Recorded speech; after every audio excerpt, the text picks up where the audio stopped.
السلام علیکم ورحمۃ اللہ وبرکاتہ۔ الحمد للہ رب العالمین والعاقبۃ للمتقین والصلاة والسلام علی اشرف الانبیاء والمرسلین نبینا محمد وعلی آلہ وصحبہ اجمعین، اما بعد۔ رب اشرح لی صدری ویسر لی امری واحلل عقدۃ من لسانی یفقہوا قولی۔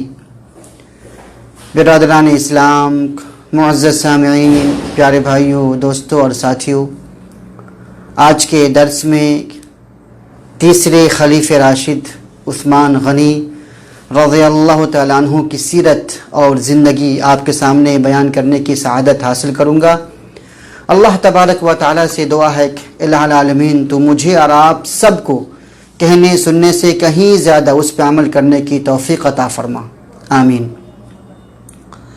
تیسرے خلیفہ راشد کا نام نامی، اسم گرامی عثمان بن عفان رضی اللہ تعالی عنہ ہیں۔ یہ غنی کے لقب سے بہت مشہور ہے، عثمان غنی کیونکہ بہت ہی بڑے مالدار صحابی تھے، اور ان کا لقب ذی النورین ہے، یا ان کی کنیت ذی النورین ہے، یعنی دو روشنی والا۔ اور ذی النورین اس لیے کہتے ہیں کہ انہوں نے پیارے نبی محمد رسول اللہ صلی اللہ علیہ وسلم کی دو بیٹیوں سے یکے بعد دیگرے، یعنی جب پہلی کا انتقال ہو گیا تو پھر دوسرے سے شادی کی تھی، اس لیے ان کی کنیت کیا ہے؟ ذی النورین۔ ان کی ولادت عام الفیل کے 6 سال بعد 576 عیسوی میں ہوئی تھی، اور یہ اسلام لانے والوں میں سے پہلے لوگوں میں سے ایک عثمان بن عفان بھی ہیں۔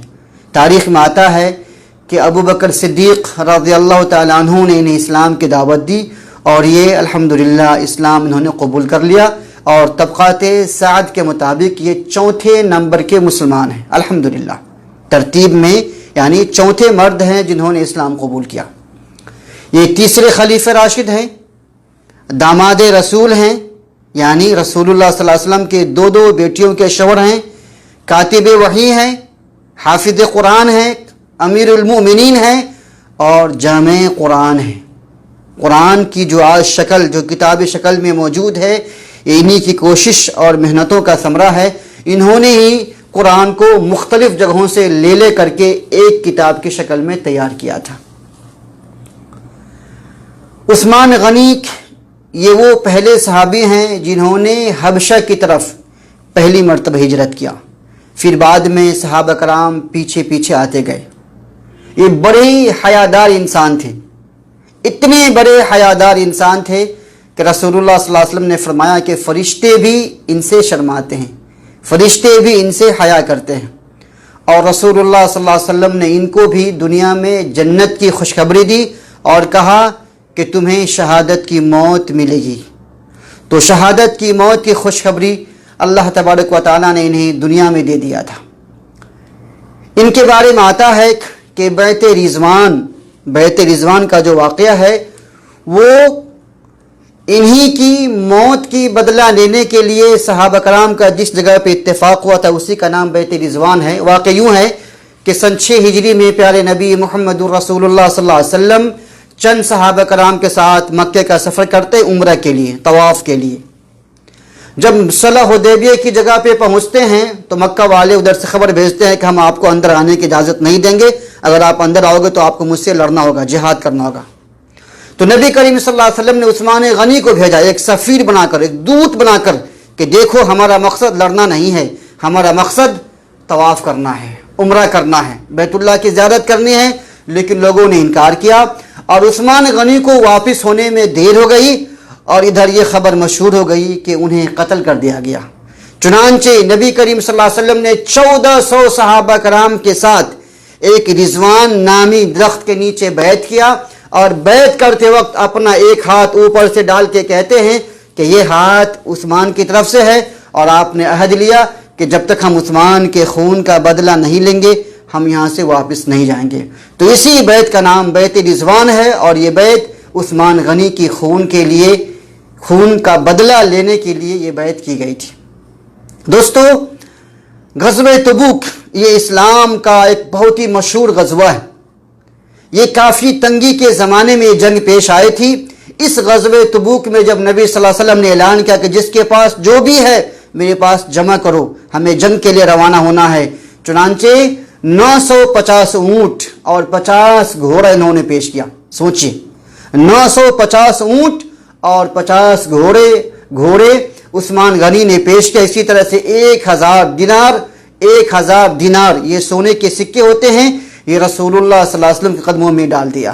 یعنی پورے غزوے کا تقریباً 1/3 خرچ، 1/3 خرچ انہوں نے پیش کیا۔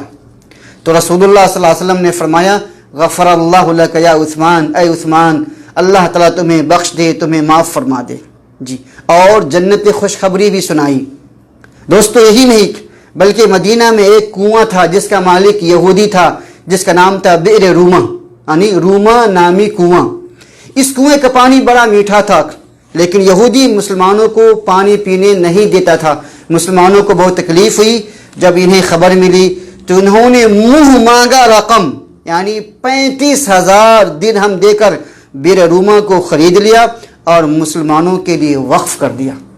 تو یہ وہ صحابی ہیں جو اپنی جان سے، اپنے مال سے اسلام کی، مسلمانوں کی خدمت کرتے رہے اور اسلام کے پرچم کو بلند کرتے رہے۔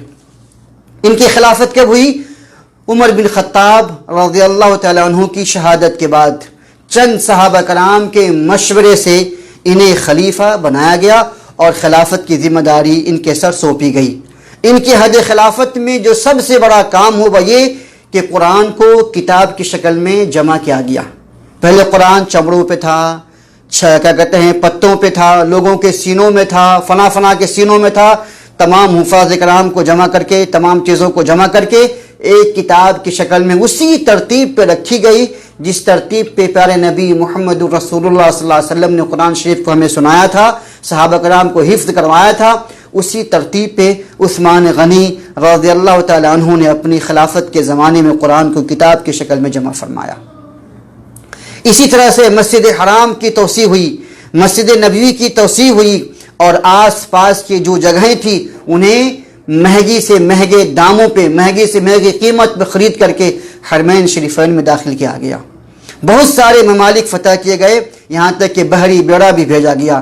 ان کا زمانہ خلافت یا ان کی مدت خلافت تقریباً 12 سال کے عرصے پہ محیط ہے، اور ان کی شہادت جو ہے 35 ہجری میں، سن 35 ہجری میں، یعنی خلافت کے 12 سال کے بعد 35 ہجری میں 18 ذی الحجہ بروز جمعہ 82 سال کی عمر میں چند خارجیوں نے، چند بلوائیوں نے انہیں ان کے گھر میں قید کر دیا، اور 40 دن تک بھوکا پیاسا اور تکلیف دینے کے بعد روزے کی حالت میں قرآن مجید کی تلاوت کرتے ہوئے اپنے گھر کے اندر لوگوں نے اسے شہید کیا۔ ذرا سوچئے، وہ صحابی جنہوں نے مسلمانوں کے لیے کنواں خرید کر دیا، لو تم لوگ پانی پیو، آج وہی صحابی مظلوم ہے، اسے گھر میں نظر بند کر دیا گیا ہے، قید و بند کی سزائیں دی جا رہی ہیں، اور اسے بھوکا پیاسا رکھ کر کے 82 سال کی عمر میں قرآن مجید کی تلاوت کرتے ہوئے انہیں شہید کیا گیا اور بقیع میں مدفون کیے گئے۔ اللہ تبارک و تعالیٰ سے دعا ہے الہ العالمین تو مجھے اور آپ سب کو کہنے سننے سے کہیں زیادہ اس پہ عمل کرنے کی توفیق عطا فرما، آمین۔ والسلام علیکم ورحمۃ اللہ وبرکاتہ۔